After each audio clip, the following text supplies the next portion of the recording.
Hey, again, I want to point out things change, right?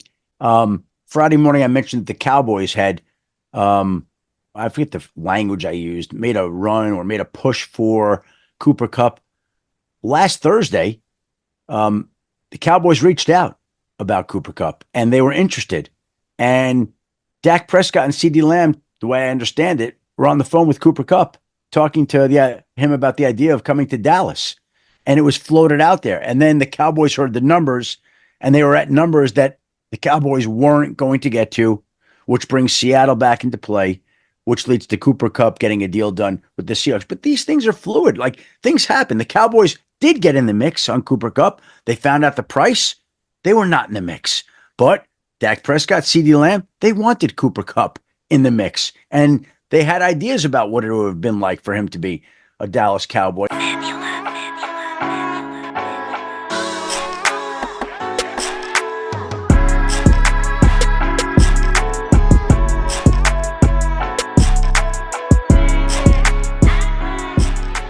What's good, people? It's your boy, Mr. Rome, Cowboys Fan Talk, right back. Like I never left. What's going on with y'all, man? Good morning. Yeah, early morning video. Catching y'all while y'all slipping. But this is probably something you already heard about, but it's something I wanted to touch on.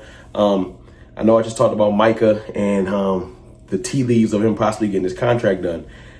This one, I wanted to talk about CeeDee Lamb and Dak Prescott and the fact that you heard Adam Schefter, they went after Cooper Kupp.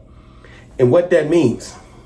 Now, you could say they didn't get the job done. Dollar General Jones, Stephen Jones coming cut the legs off the deal because the numbers that came back on Cooper Kupp was like, we can't do that.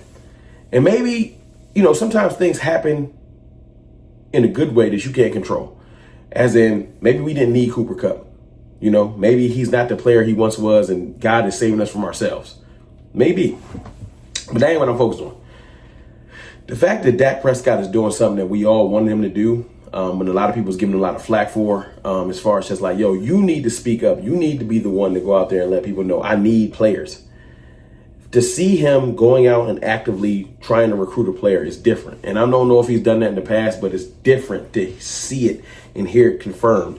That CeeDee Lamb and him, I don't know if they was on the same call or separate calls, but it's dope to hear that our players, our star players, our star quarterback, our star receiver, and Micah Parsons recruits players every day. They are like, listen, we want to load this clip.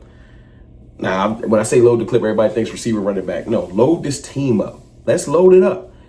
And look, let's go out there. If it don't work, it don't work. And then just start over. You feel me? Look at San Francisco right now. They look like they just flipping the switch. We starting over. It ain't work. We selling off players. We not re-signing people. We're just going to start over. And I'm not saying that that's what's going to happen to us. I'm saying go out in a blaze of glory. Go add players for the next couple of years. And the next 3 to 4 years on Dak's contract, try your best. And once Micah Parsons turns 28, 29, and CeeDee's 28, 29, if it didn't work, all right, trade CeeDee, trade Micah, move on. Something like that. But right now, no. Micah's in his prime. CeeDee's in his prime. Dak's in the back half of his prime. Yes, Dak's in the back half of his prime. This is the time to do it. But the aggressiveness, the mindset lets me know. Because, look, I got this thing on my shoulder, humble hustle. I think humility is a big thing for people that people can't just digest. It's hard for people to be humble, especially if you had success. That's when it's the hardest to be humble. But when you get humbled, you get a chance to learn and teach yourself things. Everybody take L's. It's okay. We all take L's. We all lose. Ain't nobody perfect. That's fine. But what did you learn from your L? That's what that is for me. It's keeping me grounded. I've had amazing success in the content space. I've definitely taken some L's in the content space. Might take some L's in the future. Gonna get some more wins in the future. And in real life, outside of content, wins and losses, that's life. How do you handle those things? How do you grow from them? How do you build on that? I think that Dak Prescott have had personal success, almost won MVP, has run an all-pro, led the league in touchdowns. Okay, nobody cares about those accolades but us. I love it. Remember, pressure's a privilege. That's why I'm shouting to my brother Jay Tuck, for this shirt. Dak Prescott quote, pressure's a privilege. But CeeDee Lamb saying earlier this year, man, we can't win this. I can't do this by myself. and actively going to get a receiver. CeeDee Lamb is all pro multiple times, 1,700 yards, 14 touchdowns. I've done it. But I want to do what we seen that other team in our division do. Call a spade a spade. I want to get closer. I'm tired of landing on the divisional. Let's just be real with ourselves. So DAK and Ceedee going out there and doing that is a signal. And this is what I'm saying. Because I say this all the time. I'm saying like certain things signal to the team that we going forward. And the front office will understand that moves and momentum are a thing in an organization. Momentum and moves are a thing. So when your front office does stuff like actually go sign a really good player like Dante Fowler, and then you hear Micah Parsons is going to probably take a pay cut to add players, momentum, moves, and then you hear stories coming out, Dak Prescott and CeeDee Lamb are going after players. Momentum. That makes every player in that locker room, we going for it. It's a far cry different than last year. Everybody on a 1-year deal. The whole year they talking about Mike McCarthy might not be back. How can you really flourish when that's the backdrop? You can't. You need momentum and moves. And Dak Prescott and CeeDee Lamb going after Cooper Kupp and giving a pitch to him is completely different. Somebody in the comments tell me if I'm wrong. When has this happened? Especially with Dak. When has he gone out and actively tried to pursue a player from another team, a free agent? And that lets me know that ain't the last one. So has Dak hit up Amari Cooper? Yeah, it was good. Come back through. It's 3 other players I think that we can add, maybe possibly 4. You got Amari Cooper, familiarity with the offense, familiarity with CeeDee Lamb, with how Dallas works and everything like that. I think he'd come in and be the perfect veteran, consummate veteran, right? Bringing Amari, right? Keenan Allen, but I think Keenan's going back to the Chargers or the Bears. I think that would be a good move. I personally have been beating the drum for Amari Cooper, right? Fine. I think Brandon Cooks is gone because they gave his number away. Dante Fowler is wearing 3 now. I think Brandon Cooks is gone. I don't think that'll happen. I think they just want a different type of receiver. So Brandon Cooks is out, so don't worry about him. I think Tyler Lockett is like the bare minimum. I think they'll consider Tyler Lockett just because I feel like that's easy.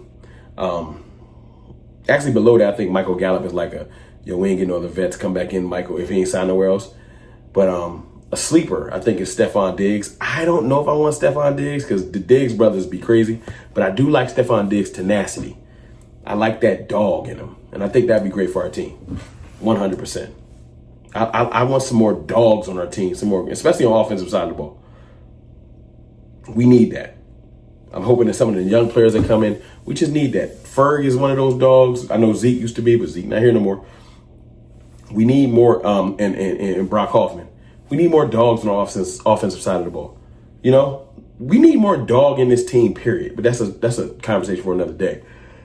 But yeah, Dak Prescott and CeeDee Lamb going after players, whether it worked or not, I'm lit.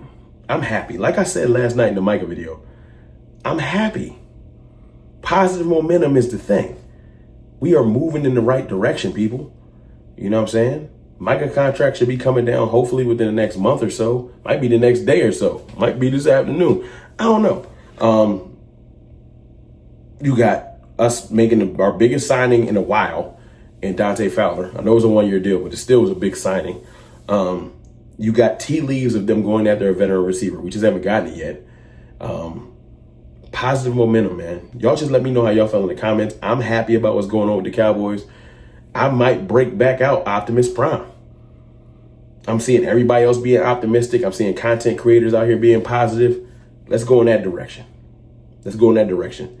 Until they give us a reason to be negative, let's be positive. I holla.